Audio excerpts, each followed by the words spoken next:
Hi guys, how are you? Welcome to physics learners. And today I have started class 10th physics and chapter 1 is simple harmonic motion and waves. So the first topic is simple harmonic motion. In short, you can say SHM. So what is simple harmonic motion? Before going to that, here we have a term we use more frequently in this chapter is vibration. So first, what is vibration? Okay, a body is said to be vibrating if it moves back and forth or to and fro about a point. Another term for vibration is oscillation. So suppose you have a body which is moving like this. First it moves towards the right, then it comes to left, and then it moves to left and comes to the right, comes to this point. So it's moving like back and forth. Okay, it moves like and back and forth. So this type of motion is called vibratory oscillatory motions. In but special simple harmonic motion is a special kind of vibratory or oscillatory motion. That's why we call it simple harmonic motion. It's a special kind of vibratory or oscillatory motion.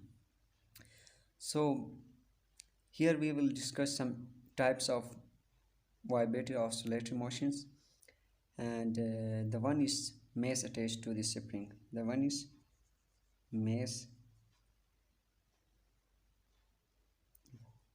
horizontal mass spring system, horizontal mass spring system. So we will take this system. Here I have show you, you can see we have a mass at mean position O. We have actually 3 points, positions O position, B position and A position. O position is mean position of the mass, A and B are extreme positions. Here x is equal to 0 means the mass is at mean position. Yet it not cover any displacement because the force on the mass is 0. But now we have applied some external force and stretch the mass and stretch the spring and bring the mass at extreme position on. You can see here. And now because the mass spring has its own force, spring force, due to which it always tries to bring the mass at mean position O. Now if we left the mass, the spring then applied a force and pull the mass at mean position O. But here the due to inertia, the mass will not stay here. It will further move towards the extreme position B. But again, here the spring has compressed so much, then it will again apply force on the mass or pull the mass towards the mean position O. Here the spring always tries to bring the mass at mean position O. You can see here the displacement and force are always opposite. These two will be always opposite in direction. Here the direction of the force is from right to left, and the displacement is from left to right. So these two are always opposite in direction. Here also the force is towards the mean position and the displacement is from right to left. So here again these two are in opposite direction. So now we will try to write or bring the relation between this force and displacement. So from Hooke's law we can find the relation between force and displacement. According to Hooke's law, the force is directly proportional to the change in length. According to Hooke's law, the force is directly proportional to the change in length x of the spring. Force directly proportional negative of x. If we replace proportionate constant, then here we have a constant k. So if then F will be equal to minus kx.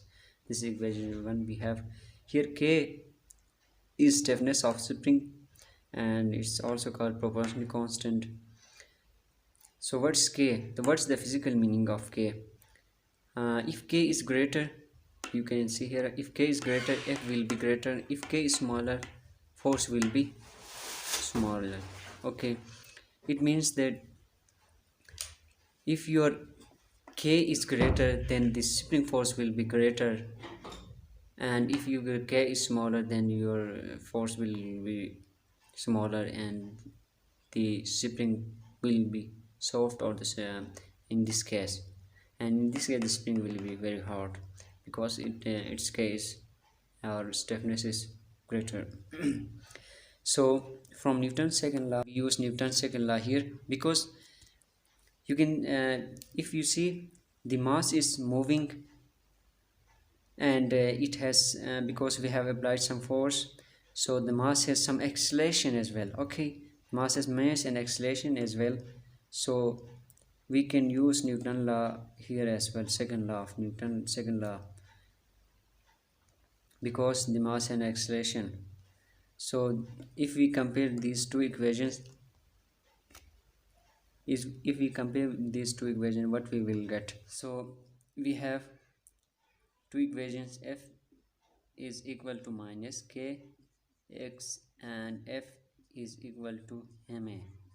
So compare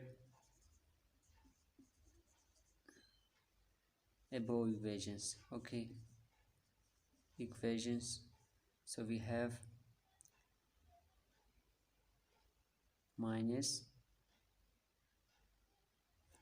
so we have ma is equal to minus k x, and here if we want to find acceleration minus k divided by m, we bring the mass here, come, and again we can see here the mass is constant and the k is constant. Okay, constant, so these two are constant, so we can replace these constant by proportionality minus is as it is, and we have a new relation between acceleration and displacement. So what it tells, what it means, that acceleration is proportional to negative of displacement. So it means the acceleration of a mass attached to a spring is directly proportional to its displacement. It means the acceleration of a mass attached to a spring is directly proportional to its displacement. So we can say that the mass attached to spring system is executing simple harmonic motion. So here we have a equation of motion for a mass spring system. From here we can say that the mass is executing simple harmonic motion.